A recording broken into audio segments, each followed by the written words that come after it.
네, 우리는 지금 금융투기의 역사를 보고 있습니다. 다음은 이제 배경이 영국에서 본격적으로 미국으로 넘어가기 시작을 합니다. 책에 따르면은 이 미국은 이 애초부터 본질적으로 투기적인 성향이 있을 수밖에 없다고 얘기를 하고 있습니다. 식민지 개척은 본질적으로 투기였다는 거죠.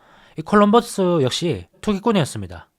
이 북미 대륙은 이 콜럼버스가 투기를 벌여서 얻은 거대한 전리품이라는 거죠.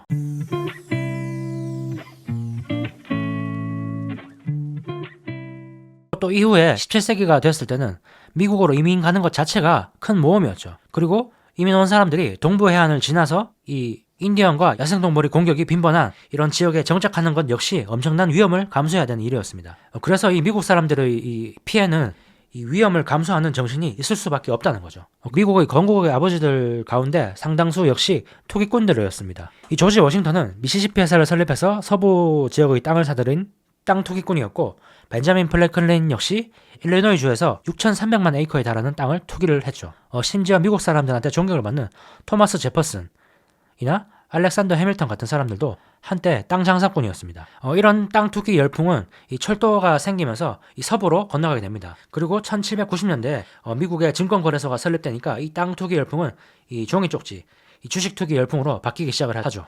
근데 최초의 미국 증권거래소 같은 경우에는 설립 순간부터 작전 세력에 의해서 지배되었습니다. 1830년이 되니까 마진론 붐이 일었고, 또 1840년대에는 선물 옵션까지 이 투기의 수단으로 각광을 받았죠. 이 마진론과 선물 옵션, 이것들은 주식시장의 변동성을 훨씬 더 키우는 그런 것들이죠. 이렇게 주식시장에 투기꾼들이 판을 치는 동안 1861년 이 미국의 남북전쟁이 발발하게 됩니다. 전쟁이 발발하니까 먼저 이 대표 종목들이 이 주가가 떨어지기 시작을 합니다. 미국 정부가 그린백이라는 지폐를 발행하고 나서 주가 하락이 어느 정도 진정이 되는데요. 이 그린백이라는 것은 불안 지폐라고 하죠. 이 금으로 바꿔주지 않는 이 기초자산이 없는 그런 지폐였습니다. 이때 당시에는 전부 금을 근거로 해서 돈을 발행했는데, 이 그린백이라는 것은 그렇지 않았다는 거죠. 이 전쟁 기간에 이 급하니까 이런 것을 발행을 해서 시장에 유통을 한 겁니다. 근데 이 1억 5천만 달러의 규모의 그린백이 발행되니까 이 자금들이 어떻게 되겠습니까? 당연히 투기시장으로 몰려들 수밖에 없겠죠. 아니나 다를까 이 그린백이 이 주식시장의 주변에 몰려들면서 이 주가를 올리기 시작을 합니다. 또 게다가 이 전쟁 때 항상 그렇듯이 초기에는 조금 떨어지지만은 이 전쟁 특수 업종들, 그런 것들이 곽광을 받으면서 주가가 또 올라가는 그런 상황이 보이죠. 남북 전쟁 당시에도 이 농업이라든지 공업이 활력을 얻게 됩니다. 그러면서 이제 주가가 다시 오르기 시작을 하죠. 이렇게 주가가 계속 오르고 부자들이 많이 탄생을 하니까 이 시대의 시대 정신이라고 해야 될까요? 이런 것들이 대부분 부와 명성, 노력과 성공, 거지에서 백만장자가 된 사례들, 이런 것들이 대부분 이 사람들의 마음속에 자리 잡고 있었습니다. 물질지상주의라고도 할 수 있겠죠. 대부분의 서민들이 이 부자들을 찬양하는, 존경의 대상으로 삼는 그런 시기였다는 거죠. 그리고 또 부의 과시가 이 시대의 유행이었습니다.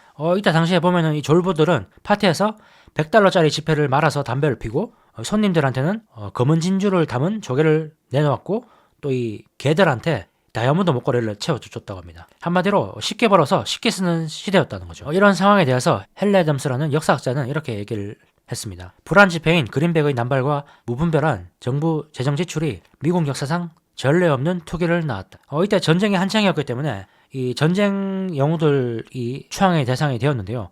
그 못지않게 거물 투기꾼들도 대중들한테 찬사를 받았습니다. 그 중에 대표적인 인물이 바로 이 다니엘 드루와 반더벨트라는 이 두 사람인데요. 이 1860년대 초반에 활동했던 이 다니엘 드루는 엄청난 물량의 주식을 팔아서 주가를 떨어뜨린 다음에 헐값에 다시 사들이는 그런 방법으로 돈을 번 사람으로 유명했습니다. 그래서 이 별명이 거대한 곰 이런 것들로 불렸다고 하죠. 또 다른 투기 영웅이 바로 반더벨트라는 사람이었습니다. 근데 이 반더벨트는 드루와는 정반대의 성격을 가지고 있는 인물이었죠. 드루가 조금 지저분하고 주름살이 많고 살찐 인물인 반면에 이 반더벨트라는 사람은 좀 훤칠하고 인물이 괜찮았던 거죠. 또 드루가 수단과 방법을 가리지 않고 주가를 조작하고 시장 투기에만 열중을 했다면, 이 반더벨트 같은 경우에는 거대한 철도 회사 네트워크를 성공적으로 구축한 기업인이기도 했습니다. 드루는 사기를 치고 거짓말을 밥 먹듯이 했지만, 반더벨트는 자신이 거래 내역을 깨끗하게 공개를 하고 거짓말을 하는 대신 침묵을 했죠. 이런 반대점이 있는데도 불구하고 두 사람의 공통점은 모두 경쟁자를 가차없이 다뤘고 사람들을 휘어잡는 그런 보스 기질이 있었죠. 이런 모습 때문에 이 두 사람이 투기 시대의 영웅으로 칭송을 받았던 거죠. 이 두 사람뿐만 아니라 당시에는 여성 투기꾼들도 있었습니다. 이 퀘이커 교도 해티 그린, 이라는 이 여자는 이 검은 상복을 입고 검은 장갑을 끼고 다니는 모습으로 유명했는데요. 이 사람의 모습이 전형적인 이때 당시에 월스트리트에서 활동했던 여성 투기꾼들의 모습이었습니다. 대부분 여성들은 이런 모습으로 월스트리트 앞에 있었다는 거죠. 이 해티 그린 같은 경우에는 이때 당시에 철도왕이라고 불렸던 헌팅턴을 권총으로 협박할 정도로 배짱이 있었고, 또 자신의 계좌에서 돈을 모두 뽑아서 증권사를 파산시킬 정도로 아주 냉혹했습니다. 그리고 가난이라는 것을 신경질적으로 싫어해서 한 푼이라도 더 아끼기 위해서 호텔 욕실에서 직접 빨래를 할 만큼 구두쇠였다고 합니다. 이 해티 그린이 주로 사용한 투기 방법은 이 저점에서 사서 고점에서 매도하는 거였다고 하는데요. 이 해티 그린은 이 동료 투기꾼들한테 쌀 때 사서 비쌀 때 팔고 노련하고 구두쇠처럼 행동을 하며 일관성을 유지해야 한다 라고 이 동료 투기꾼들한테 조언을 했다고 합니다. 이 저자가 좀 비판적으로 이 해티 그린이라는 여성을 묘사를 했는데요. 예를 들어서 가난을 신경질적으로 두려워해서 호텔에서 직접 빨래를 할 만큼 구두쇠였다 라고 하는데, 이게 글쎄요, 그렇게 나빠 보이진 않는데요. 개인적으로 이 사람의 한 행동을 긍정적인 시야로 보면은 그냥 훌륭한 투자자의 모습이죠. 쌀 때 사서 비쌀 때 팔고 인내심을 가지고 일관성을 유지하고 배짱을 가지고 근검 절약하고 이런 것들을 보면 말이죠. 워렌 버핏의 모습 아닌가요? 이런 것. 어쨌든 다시 책으로 돌아가 보죠. 어쨌든 이런 해티 그린 같은 사람들은 돈을 많이 벌지만 대부분의 개인 투자자들은 돈을 많이 벌지 못했습니다. 대부분의 주가가 작전 세력으로 인해서 움직였기 때문이죠. 이 제임스 매드버리라는 이 사람은 아마추어 투자자들에 대해서 이렇게 얘기를 했습니다. 그들은 의심해야 할 때 확신을 갖고 과감해야 할 때 망설이며 확신이 필요할 때 의심을 품는다. 이게 아주 촌철살인이죠. 한편 그린백이 발행된 이후에 이 주식뿐만 아니라 이 금시장에도 많은 투기꾼들이 몰려들었습니다. 1864년에 이 금거래소가 처음 개장을 했는데, 이때 당시 3월에 증시에 광산회사부가 개설되어서 4월까지 약 200개에 달하는 광산회사 주식이 주식시장에 상장되었다고 하죠. 근데 1864년 4월 18일 증시에 약간의 공황이 발생을 하니까 이 광산회사 주가는 평균 90% 이상 하락을 해버립니다. 또 몇 달 동안 주가는 조용했죠. 그러다가 1865년 새로운 버블이 발생을 하게 됩니다. 이 펜실베니아주에서 원유가 발생된 거죠. 이것을 계기로 석유 투기가 시작이 됩니다. 원유값은 한 달 만에 9배가 뛰었죠. 사실 석유가 발견되었으면 오히려 석유값이 떨어져야 맞죠. 공급이 늘 거니까 말이죠. 근데도 불구하고 이 투기 때문에 원유값이 한 달 만에 9배가 뛰었다고 합니다. 또 역시 10월에 이 석유회사부가 개설되고 약 35개의 석유회사가 상장을 하게 됩니다. 이렇게 광산회사라든지 석유회사들이 주가가 계속 올라가고 있음에도 불구하고 반더벨트라든지 거물 투기꾼들은 석유회사 같은 것에는 관심을 두지 않고 오로지 철도회사에만 집중을 했습니다. 반더벨트 같은 경우에는 첫 번째로 1차 목표를 정해서 주식을 주가 변동 없이 성공적으로 매집을 하는 겁니다. 성공적으로 많은 물량을 매집을 한 뒤에 주가를 끌어올리기 시작을 하죠. 이 시장의 물량을 쓸어 담으면서 주가를 올리면서 매수를 하죠. 그리고 고점에 올랐을 때 매도를 하는 거겠죠. 그리고 많은 사람들이 오르는 주가의 상승에 탑승을 하기 시작하면은 이제 고점에서 팔기를 시작하는 거죠. 이때도 역시 이 정부 의원들은 이 투기에 동참을 했는데요. 심지어 동참을 할 뿐만 아니라 아주 악질적인 수법을 쓰기도 했습니다. 예를 들어서 1863년 4월에 뉴욕 시정부는 할렘 철도라는 회사가 브로드웨이를 따라서 철도를 건설할 수 있는 것을 인가해주니까 주가가 뛰겠죠. 그리고 75달러로 2배 오른 할렘철도 주가를 공매도 한 다음에 인가를 취소해버립니다. 그럼 주가가 떨어지게 되겠죠. 그렇게 투기를 한 거죠. 자신의 권력을 직접적으로 투기에 이용을 한 겁니다. 근데 이때 당시에 이 반더벨트가 이미 이 할렘철도의 주식을 많이 매집한 상태였죠. 이 의원들이 인허가를 취소했음에도 불구하고 주가는 계속 상승을 해서 이 8월에는 이 의원들이 공매도한 주가의 2배인 150달러에 이르렀습니다. 의원들은 공매도 결제를 할 수 없게 되었고, 결국 이 반더벨트한테 찾아가서 무릎을 꿇고 잘못을 빌고 철도 건설을 인가해 주는 것으로 사건이 마무리됐죠. 근데 다시 한번 이 의원들이 한 번 더 투기를 벌입니다. 1년 뒤죠. 1864년 봄에 다시 이 의원들은 이번에는 다니엘 드루를 등에 업고 이 다니엘 드루와 결탁을 해서 할렘 철도의 인가 연장을 거부했습니다. 근데 이때도 역시 이 반더벨트의 동료들이 이 매집에 나서면서 할렘 철도의 주가는 $1,000로 웃돌았습니다. 결국 의원들은 다시 굴복을 할 수밖에 없었죠. 이런 의원들의 투기 시도는 실패를 했지만 이와 비슷한 수법을 해서 성공한 사람들도 있었습니다. 짐 피스크라는 이 사람은 1위 철도회사라는 회사의 이사였는데 이 사람은 유나이티드 스테이츠 익스프레스사의 주식을 공매도한 다음에 이 회사와 맺은 계약을 파기했습니다. 그러면 주가가 떨어지겠죠, 역시. 그리고 계약 파기로 폭락한 이 회사의 주식을 또 싼 값에 대거 사들였습니다.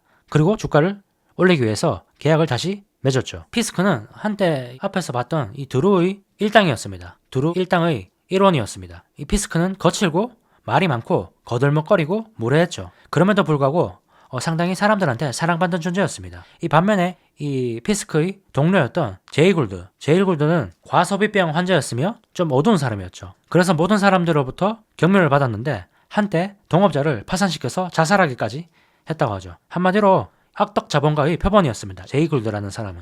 그리고 이 제이굴드와 피스크가 손을 잡고 한때 이 동맹자였던 다니엘 드루를 무너뜨리기로 작전을 세우죠. 1년의 어떤 과정들이 있었고 결국 드루는 허를 찔려서 막대한 손실을 입고 이리철도를 빼앗기게 됩니다. 이 피스크한테. 그래서 이 피스크가 이리철도의 이사였던 거죠. 이리철도를 완전히 장악하고 앞에서 봤던 그런 시세 조작 투기를 할 수 있었던 거죠. 근데 제이골드는 철도 투기에 만족하지 않고 금 매집을 계획하게 됩니다. 금으로 투기를 벌이려 했던 거죠.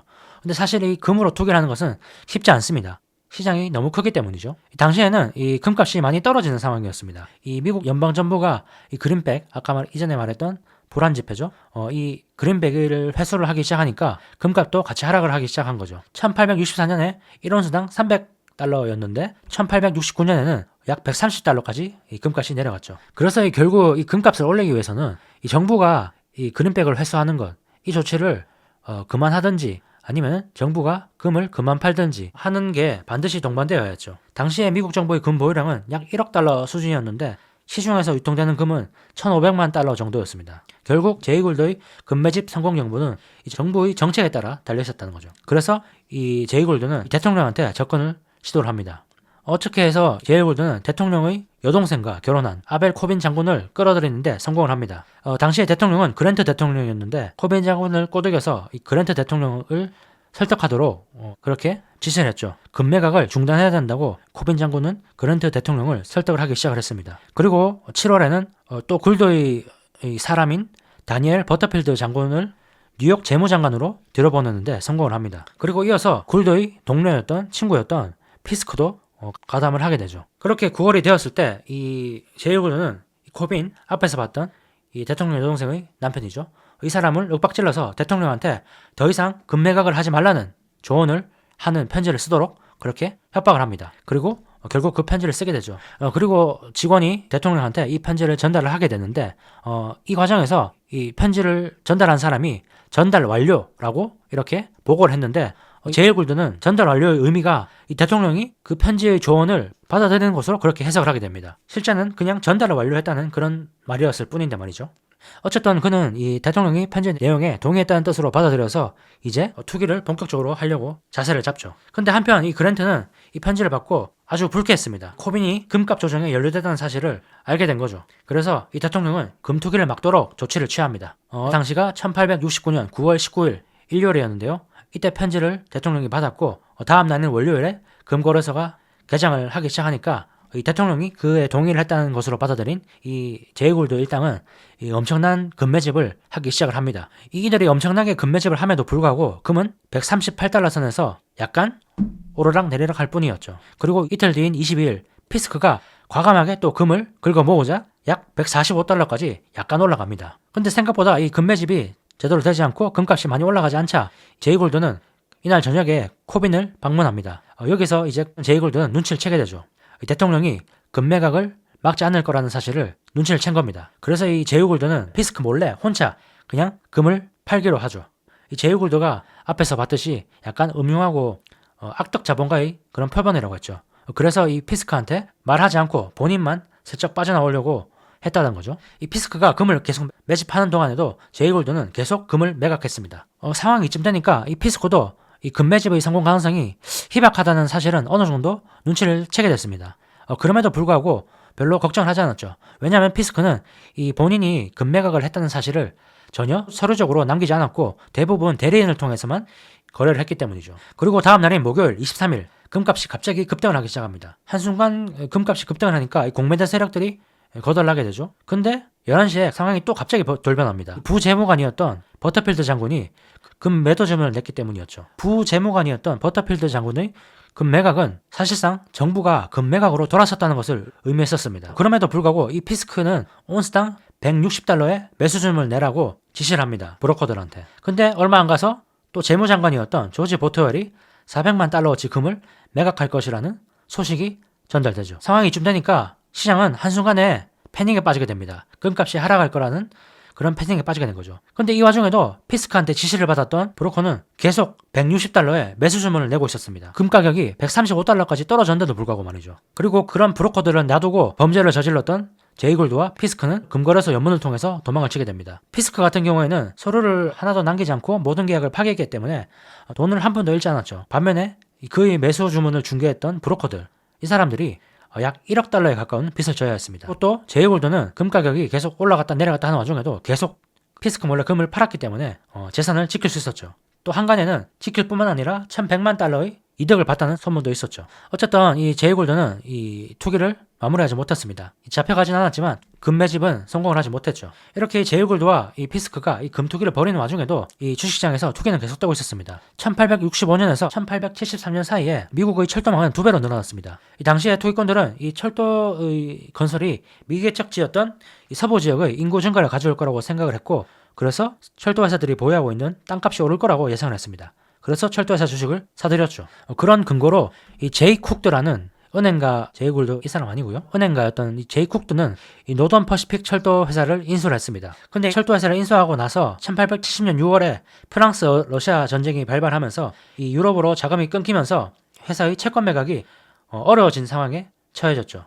그렇게 시간이 흐르고 1870년 9월 18일 오후 2시 30분 증권거래소에 공시가 하나 뜹니다. 제이 쿡 은행 부도 라는 공시가 뜨죠. 제이쿡드가 인수했던 철도회사가 채권 매각에 실패를 해서 이 채권자들의 지급 요구에 응하지 못해서 결국 이 제이쿡드가 가지고 있던 은행마저도 파산해버린 거죠.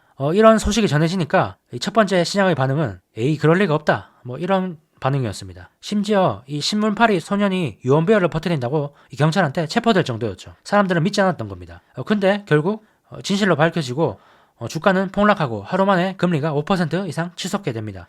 그러니까 시장은 공황으로 상황이 바뀌게 되죠. 이날 당시의 상황을 그려보면은 당시 이 군중들은 과거 15년 동안 이 나라를 휘몰아쳤던 15년 동안이나 미국을 좌지우지했던 투기 열풍의 말로로 보기 위해서 뉴욕 금융가로 몰려들었습니다. 불구경하러 온 거죠. 이때 안타깝게도 짐 피스크는 없었습니다. 이로부터 약 2년 전에 정부의 숨겨놓은 애인에 의해서 살해가 되었었죠. 반면에 반더빌트는 그때까지 계속 주식 브로커를 통해서 주식 거래를 하고 있었습니다. 제이골드는 주식을 마구 팔아치웠고 해티그리는 헐값이 된 주식을 긁어 모으고 있었습니다. 그리고 두루는 스스로 파산을 선언하고 누워있다가 1년 뒤에 죽었죠. 이때 거래소는 최초로 무기한으로 문을 닫는다고까지 발표를 했었죠. 이 로빈슨 크루소를 썼던 작가 디포는 당시를 흑사병 이후에 가장 참혹한 흉사라고 묘사를 했습니다. 열흘의 시간이 지난 뒤에 거래소는 다시 문을 열었지만 공황이 완전히 사라진 것은 아니었습니다. 이해 겨울 내내 기업들이 파산을 했고 철도회사들의 정리해고, 그리고 은행의 파산, 기업의 임금 삭감, 화폐 은닉 이런 것들이 계속됐죠. 1873년까지 약 5,000건 이상의 부도가 공시됐습니다. 1874년에는 실직자들이 폭동을 일으켜서 이 곤봉으로 무장한 경찰들이 출동을 해야 했었죠. 이렇게 1800년대 중후반의 미국의 금권 정치 투기의 시대가 막을 내리게 됩니다. 이 미국 금권 정치 시대의 투기의 가장 문제점이라고 하면은 정계 전체가 부패 사슬에 얽혀들어 있었다는 그런 점이 되겠죠.